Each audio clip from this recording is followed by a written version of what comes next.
Para você que é fã do Politizando, hoje com Érica Barbosa nós vamos falar sobre a greve dos educadores do estado do Amazonas.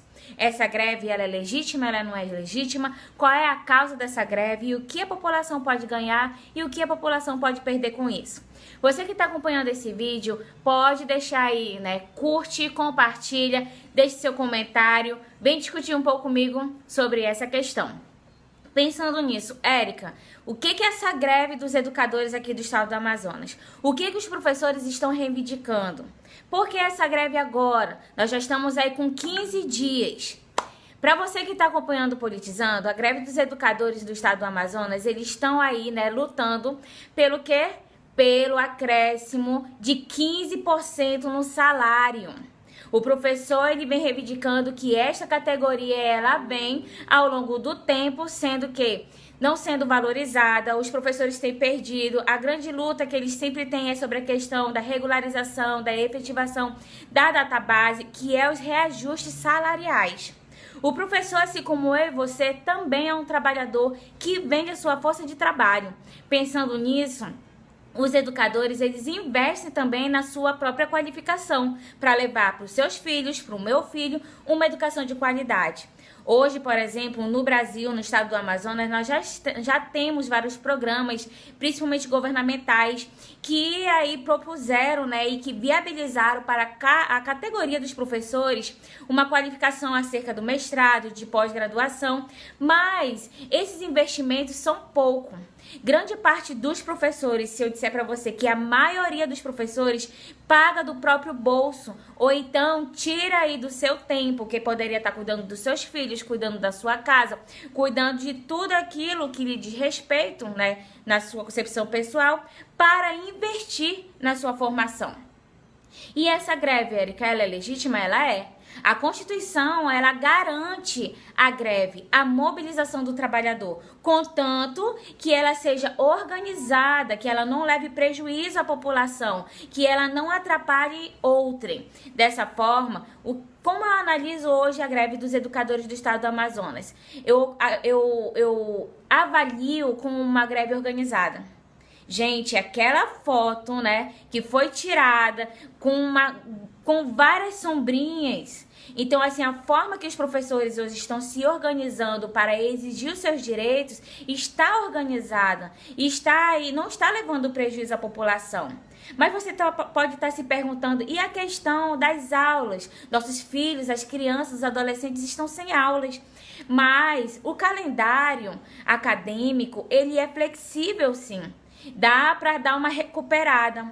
Mas a gente também não pode pensar que os grandes prejuízos que os meus filhos, os seus filhos podem ser ocasionados, não é apenas e não parte apenas, nem necessariamente de uma forma geral, da paralisação da categoria dos educadores aqui do estado do Amazonas. Pelo contrário, você já fez um site tour na escola dos seus filhos? Você já verificou como estão as condições das escolas estaduais e municipais no estado do Amazonas, no seu município? Quantas vezes você já se perguntou e já procurou reivindicar sobre a questão que o seu filho chega cedo porque não tem professor na sala de aula? Ou seja, a ineficiência do poder público, ele é muito mais presente, muito mais forte e ele é muito mais prejudicial para o processo de educação das crianças, dos adolescentes e dos jovens no Brasil. Então, generalizar e não conseguir fazer uma pontuação sobre os prejuízos, e os possíveis prejuízos que a mobilização da categoria dos professores estão realizando, eu acho que isso não é uma boa opção. Os professores hoje organizados, eles estão aí solicitando o apoio da sociedade civil, apoio de você que é pai, que tem um filho na escola. Pense em que condições de trabalho você gostaria que o professor do seu filho, que o professor das crianças, dos jovens, dos adolescentes tenham, para poder proporcionar um trabalho com dignidade, com qualidade, com segurança, que é o principal, com condições, de levar a criança, de levar os adolescentes, de levar a esse futuro do Brasil uma educação de qualidade. Hoje, por exemplo, o governo do estado do Amazonas, nessa terça-feira, está reunindo aí com a categoria dos professores para poder entrar numa possível negociação. Qual é essa negociação? O governo, ele não quer, ele está tentando, ele está provando, através dos seus argumentos, que hoje não é possível um reajuste de 15%. Os professores hoje podem até não ter o 15%, mas eles não querem abrir mão dos 9% que já está em atraso, que já está em multa. Dessa forma, é necessário que haja um diálogo, é necessário que haja um bom senso. Vários governos de vários estados brasileiros já estão aí viabilizando até 20% de reajuste salarial para a categoria dos professores. Dando uma fuçada nas redes sociais, verifiquei que, por exemplo, muitas pessoas estão culpabilizando os professores, estão colocando que essa categoria já não ganha tão bem, mas tem um salário, tem vários tipos de garantia. Mas eu penso, e vamos pensar comigo, um país que não investe na educação, certamente vai ter que investir em políticas públicas de segurança. Como assim, Érica? Se a gente não cria mais escola, se nós não investimos na qualidade daqueles que estão educando nossos filhos, que é a educação formal, certamente nós vamos ter que tirar do nosso bolso recursos para poder viabilizar para o Estado, para o governo, condições de quê? De conter o que a gente já vive hoje, a criminalidade. Os projetos sociais que deveriam ser fomentados, que deveriam ser criados hoje para levar à população, principalmente aos nossos jovens, condições de se desenvolver, nós verificamos que esses projetos são muito ausentes, são muito ineficientes. A efetividade desses projetos se perde. Por exemplo, um projeto muito bom que nós tínhamos o segundo tempo nas escolas estaduais. Cadê o segundo tempo?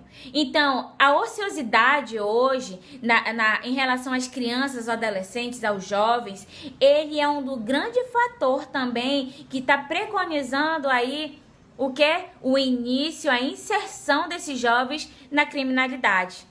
Então, pensar em uma educação que venha libertar, uma educação que venha viabilizar para as nossas crianças, os nossos adolescentes, os nossos jovens, a possibilidade de serem cidadãos, a possibilidade de virem se desenvolver, de terem condições de sonhar, de terem condições de pensar, é muito importante. Então, um reajuste hoje para a categoria de professores é mais do que justo. Um professor que atua em uma greve, ele também está ensinando a mim, ensinando a você o quê? A lutar pelos nossos direitos. Então, você que está assistindo o Politizando, vai acompanhando, tem um artigo que eu escrevi sobre isso, vai acompanhando as notícias e deixa aqui seu comentário. Então, Politizando com Érica Barbosa deixou para você um pouco sobre a reflexão dessa luta dos professores. E tem mais. Os professores aqui do estado do Amazonas, não só da SEDUC, como também da CEMED, estão se unificando. Isso significa que eles estão tendo muito mais força e eles estão se organizando sim. Elaboraram aí, um relatório com as reivindicações e com o que pode ser negociado. Se possível ou não, mas o importante é que essa negociação não traga maiores prejuízos para quem? Para os professores do estado do Amazonas. Então, tanto o governo do estado do Amazonas quanto a prefeitura de Manaus vão ter que articular, vão ter que negociar e vão ter que sentar numa mesa para poder decidir o futuro das voltas às aulas ou não. Então, você que está assistindo, vai lá, apoie os educadores do estado do Amazonas.